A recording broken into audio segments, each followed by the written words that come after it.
একদম নতুন সব ভিডিওর আপডেট পেতে আমাদের চ্যানেলটি সাবস্ক্রাইব করুন আর পাশে থাকা বেল আইকনটিতে ক্লিক করুন এবং প্রতিদিনের নতুন নতুন ওয়ার্ড ও সেন্টেন্সের আপডেট পেতে আমাদের ফেসবুক পেজে লাইক দিন। এই ব্যাপারটা কি পরিচিত মনে হয়? মানে বছরের পর বছর ধরে ইংরেজি পড়া হচ্ছে, গ্রামারের নিয়মকানুন সব মুখস্থ, অনেক শব্দও জানা, কিন্তু যেই না ইংরেজিতে কথা বলতে যাওয়ার পালা আসে তখনই কেন যেন সব গুলিয়ে যায়, মনে হয় গলা দিয়ে আওয়াজই বেরোচ্ছে না।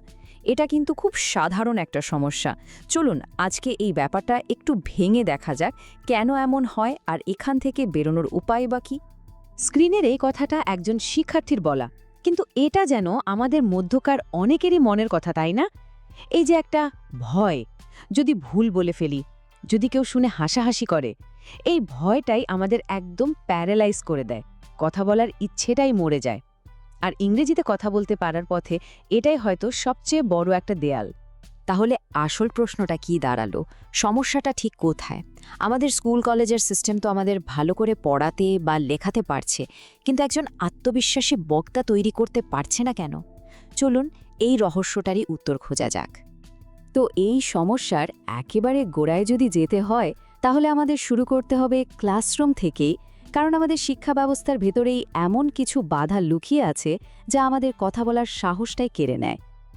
একটা গবেষণায় দেখা গেছে ইংরেজিতে কথা বলতে না পারার পেছনে মোট 5টা বড় কারণ আছে।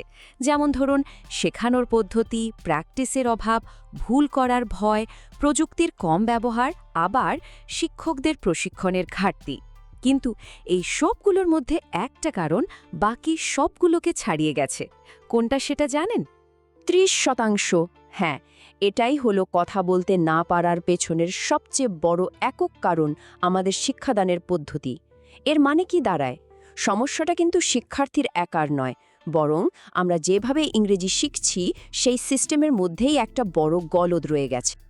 এই সংখ্যাগুলো দেখলে ব্যাপারটা আরও পরিষ্কার হয়ে যায়। ভাবুন একবার, 72% শিক্ষার্থীর জন্য ক্লাসের বিশাল সাইজটাই একটা বাধা। একজন শিক্ষকের পক্ষে এতজনের দিকে আলাদা করে নজর দেওয়া প্রায় অসম্ভব। তার উপর আছে অতিরিক্ত গ্রামার নির্ভর পড়াশোনা, যা প্রায় 67% শিক্ষার্থীকে ভোগায়।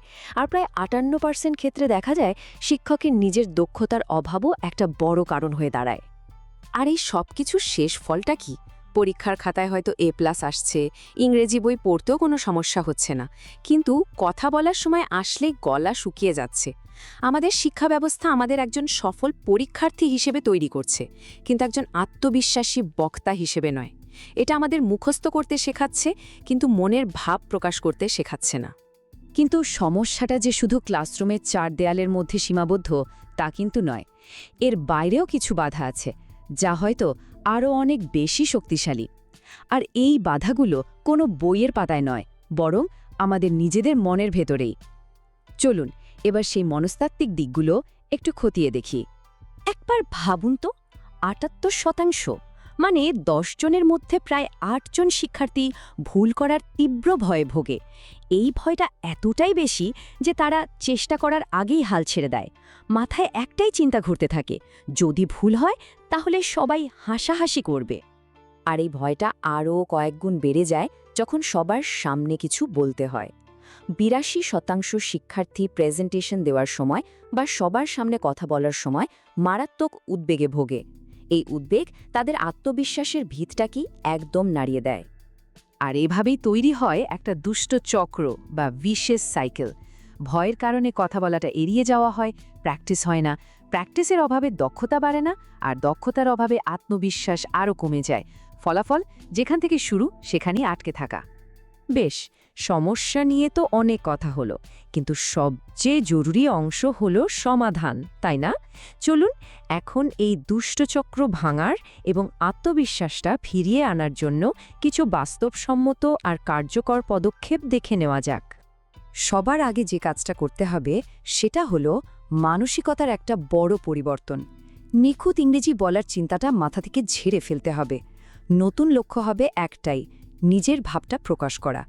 গ্রামারে ছোটখাটো ভুল হলেও যদি অপর পক্ষ কথাটা বুঝতে পারে তাহলেই কিন্তু কাজ হয়ে গেল। আত্মবিশ্বাস তৈরির যাত্রাটা কিন্তু ছোট ছোট পদক্ষেপ দিয়েই শুরু হয়। যেমন প্রতিদিন মাত্র 10-15 মিনিট সময় বের করুন, অভ্যাস তৈরির জন্য এটাই যথেষ্ট। সারাদিনের কাজগুলো মনে মনে ইংরেজিতে ভাবার চেষ্টা করুন।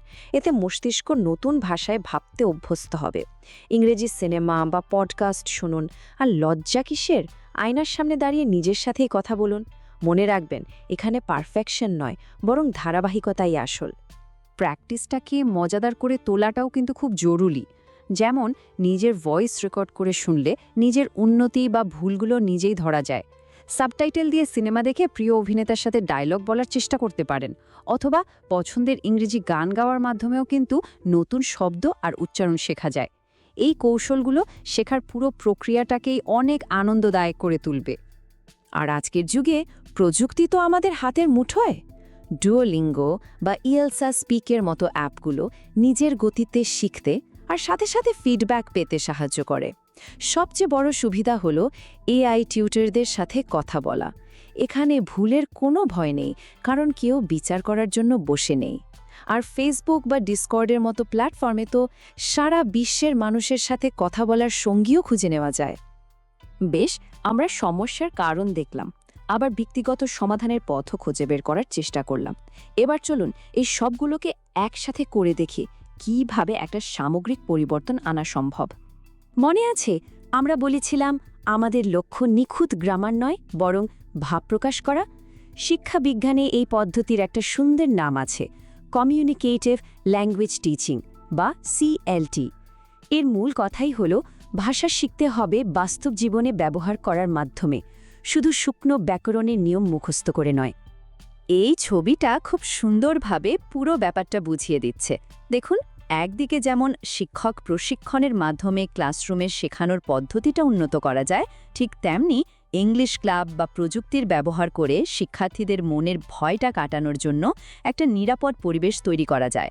অর্থাৎ প্রাতিষ্ঠানিক এবং ব্যক্তিগত উদ্যোগ দুটোই যখন একসাথে কাজ করবে, তখনই আসল পরিবর্তনটা আসবে। সবকিছুর শেষে সবচেয়ে জরুরি যে কথাটা মনে রাখতে হবে তা হলো, ভুল করা মানে হেরে যাওয়া নয়। প্রতিটি ভুল আসলে প্রমাণ করে যে আপনি চেষ্টা করছেন, আপনি শিখছেন। তাই ভুলকে ভয় না পেয়ে একে শেখার যাত্রার একটা স্বাভাবিক অংশ হিসেবেই মেনে নিতে হবে। মনে রাখবেন, কোনো কিছুই কিন্তু রাতারাতি হয় না। আত্মবিশ্বাস তৈরি হয় খুব ধীরে ধীরে, কিন্তু নিশ্চিতভাবে। প্রতিটি নতুন শব্দ, প্রতিটি ছোট কথোপকথন, এগুলোই এক একটা ধাপ। শুধু ধৈর্য ধরে চেষ্টাটা চালিয়ে যেতে হবে। তাহলে এখন আর অপেক্ষা কেন? আর ভয় নয়। আজ প্রথম যে ইংরেজি বাক্যটি বলা হবে, সেটি কি ছোট করেই হোক, ভুল হোক, কিন্তু শুরুটা আজই হোক। একদম নতুন সব ভিডিওর আপডেট পেতে আমাদের চ্যানেলটি সাবস্ক্রাইব করুন আর পাশে থাকা বেল আইকনটিতে ক্লিক করুন এবং প্রতিদিনের নতুন নতুন ওয়ার্ড ও সেন্টেন্সের আপডেট পেতে আমাদের ফেসবুক পেজে লাইক দিন।